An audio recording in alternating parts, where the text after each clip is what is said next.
We're here with David Hankins, co-creator and writer of the comicsology book, Power Squared. Hi, David. Hi. Tell us a little bit about the book. What made you decide to do a comic book in the first place? Well, actually, going to Comic-Con is really what prompted us to do one.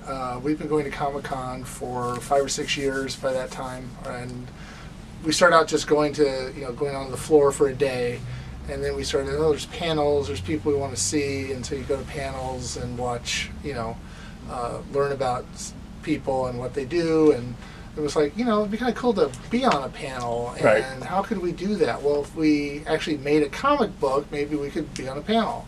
And I know Paul and I were interested in writing, Trevor was interested in art, so we thought we could create a comic book. And so we came up with the idea of it being, since they're identical twins, that the heroes could be identical twins.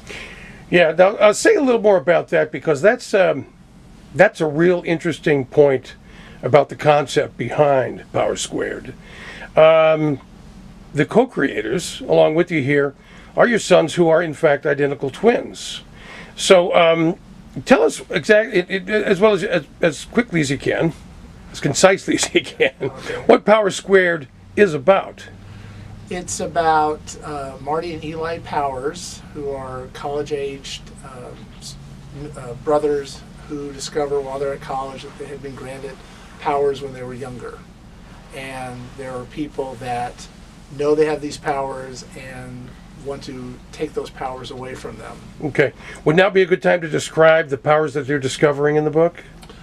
They don't realize that they have these. They're already telepathic. Mm-hmm. They can talk to each other, and that's what happens is they present that they're telepathic and that Eli is telekinetic in front of somebody that's been trained to look for people with these gifts. Mm-hmm. And so she reports back, their teacher, Instructor Miller, who's their science teacher, reports back to Dr. Horatio Atlas, who is the sort of mad government scientist that believes that there are people out there with these powers, and that one of the things that grants them these powers is something in their system that he calls, in their blood, that he calls the Viribus compound, and he wants to be able to synthesize and weaponize that and create an army of super soldiers, which is every comic book basically. Yeah, Manchurian Candidate kind of addressed that too. And Captain America. Yeah. And all those.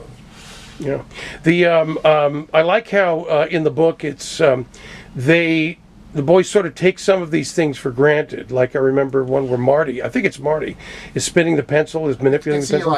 It's Eli that does that. Thinking about it, and he's just doing that, and she noses, and they're supposedly, she can tell they're having a conversation without talking to each other, and that's like, because Marty ends up yelling something at Eli like, shut up, and he hasn't said anything, and that kind of stuff. I always thought that was kind of well handled. I remember in school the way you discover the boys who are double jointed, or the ones who could turn their eyelids inside out. Not quite as cool as what Marty and Eli have going, but give us a rundown on the main characters. So you have Marty and Eli, right, who are the main characters, who are identical twins, and tell a little bit about the supporting cast. Okay, well, they live with their Uncle Brian, who is sort of the cool uncle.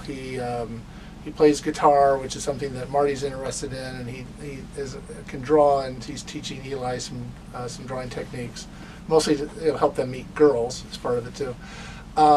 There is their friends, Kirby, Steve, and Don, who they met at school, and we show that later in an additional later issue how they kind of met. There is Mocha, who was the Kasune that actually gave them the powers. We have in the second issue we get into how the origin story, how they met her, and what they did to get the powers. Let me get that straight. You said she's a kitsune, like a shapeshifter? Well, she's a magical fox, and she takes the shape of a human woman when she's dealing with them as in present time. Right. The kitsune, let's be clear, is a established mythical creature from Asian lore? It's Japanese lore. Okay. Mm-hmm. And so she's the one that actually grants them the powers, and then she's the one that comes and tells them they have these powers and helps them kind of protect them. and teaches them how to use them. And there's also Jennifer Perry, who's this really beautiful girl at school that all the guys are interested in. And Kirby actually used to date in high school. And she sort of is a little fascinated by the twins, because she's in their science class, and she saw that they were kind of like telepathic, and she's kind of fascinated by that. There's Instructor Miller, who's their science teacher, and she's sort of studied under Dr. Atlas, who had a conference where we brought together all these academics and telling them that they're going to be running into kids in college that will present these powers, and to be on the lookout for them. Right. And then there's a couple other characters that we sort of show in these issues that are going to come up in later issues. Dr. Brubaker is one of the people in the audience, and Dr. Jordan. Yeah. Right. So talk a little bit about the process. Now, I know you mentioned going to the conventions and listening to a lot of creators on the panels, and it must have inspired you, like all good panels should do, I think, right. is make you interested in the process, make you think, hey, that sounds like interesting, organic, right. artistic work to get into. So we were, because we were going to Comic-Con, and we discovered that they have something called the Comic Creator Connection, which is actually sponsored by Comixology. And it's basically like sort of speed dating, where the writer sits down across from an artist, and you've got 3 to 5 minutes to sort of go over what your project is and look at their work. It's very, again, it's very quick. There's usually way more writers than there are artists, so the writers keep moving. Paul and I did that together, so we were kind of the only duo there, I think, most times.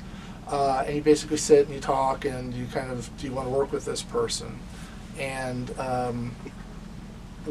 it's a process that it's like speed dating. Speed dating, yeah. And if you don't meet the right person, you're not going to go on a date. And it does work. And there are panels about these comic books that have come from this Comic Creator Connection.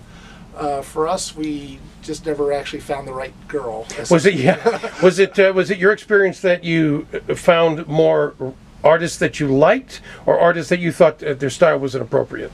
Well, we always seemed to find artists that we liked, and in some cases, we had a certain style that we were looking for, sort of a Western manga, kind of crossing the streams there. But we would look at their work, and then there was usually 2 or 3 people that we'd found, except for we went to WonderCon, we just found one artist that we really wanted to work with. But basically, you're hoping to sell them on your project, and again, a lot of times artists can adjust their style to a certain degree, and sometimes our people are just like, this isn't going to work. Right. I'd imagine you got pretty good at doing your elevator pitch during the process. Yeah. About the story. Yes, and I was better at it than as I was practicing it. But yeah, so you basically, you have to give this little pitch. And it was nice is that I'd give the pitch, and then Paul would be looking through their portfolio while we're talking. And so it was nice that we could sort of double team them that way. Right. Interesting. Going back to the dynamic, the storyline here and the supporting cast, the boys live with Uncle Brian, and last I looked, he's the only adult family member that they interact with, right? Yeah, their parents are still alive. We haven't really gotten into their parents too much. Oh, okay, so that's yet to come then. Yeah, yet to come further down. I don't think we've written the issue where they come in yet. Yeah. But they will eventually. One of the things that we were kind of forced to do with one of the artists that we were interested in working with is he wanted us to have more of a backstory than we had, and so we sort of developed sort of a backstory that we haven't used yet, or all of it yet. But that was sort of a good push for us to think beyond just the story written, a little bit of history of them and stuff like that. Yeah, I think the idea of boys or children anyway living with an uncle is probably a fluid idea, which is why it's probably popped up a lot in pop culture, even cartoons. Yogi and Boo Boo and Donald Duck and Huey and Louie and Dewey. Yeah, because then you don't have a father-mother dynamic, which is its own comic book almost. Right. Yeah. No, we. It also, the comic, besides them having these powers, is also exploring them sort of stepping out into the real world. Going away. They're living away from home for the first time. It's nice that it's with a family member instead of a dorm. but they're having to meet new people. They're kind of insular, having been twins, so actually having to kind of broaden their horizons, meet new people. The fact they meet Kirby, Steve, and Don is sort of a win for them. Yeah. Interested in girls, so they're kind of having to, it's called new adult fiction. Yeah. Is a genre where people are going through that first jobs, first loves, and that kind of stuff. Yeah, it speaks to young people, the readership. Hopefully. Yeah, yeah. I was going to mention. Does Uncle Brian is Uncle Brian hip to these boys' powers? No. Okay. He gets in the first issue. He gets caught up as a pawn to try to get. When Dr. Atlas wants them to give a sample of their blood, they don't want to really participate, and so he takes their uncle as hostage, and that's when we see them actually use some of their powers. Like, right. Mocha comes and takes them there, teleports them there, and we learn that really they can only use. Because the situation and how they were granted the powers, they can only use one power at a time. Each boy can only use one power at a time. Yeah, that's good. If, like H.G. Wells said, if anything's possible, then nothing's interesting. So we were trying to look for ways of having it not be, they don't have super strength or they can't fly and that kind of stuff. We weren't trying to, be too over the top, but we thought there should be, they can have powers, but there are limitations on them. After the kidnapping, or attempted kidnapping, does Uncle Brian start to realize that there's something clandestine going on here? Well, if Mocha doesn't kind of wipe his memory. Okay. So that he's unaware, and she has to do that occasionally because it can become obvious that they have powers. Now, Mocha's portrayed as a really good-looking young gal. Is she one of the boys' love interest? Actually, in a further comic book, as a further issue, when Eli is sort of pairing off with Jennifer, Mocha notices that they're kissing and is interested in that, and Marty's available, so she kisses Marty, and she likes kissing Marty. Right. We don't really know how far that's all going to go. She is an attractive, exotic woman, and in human form.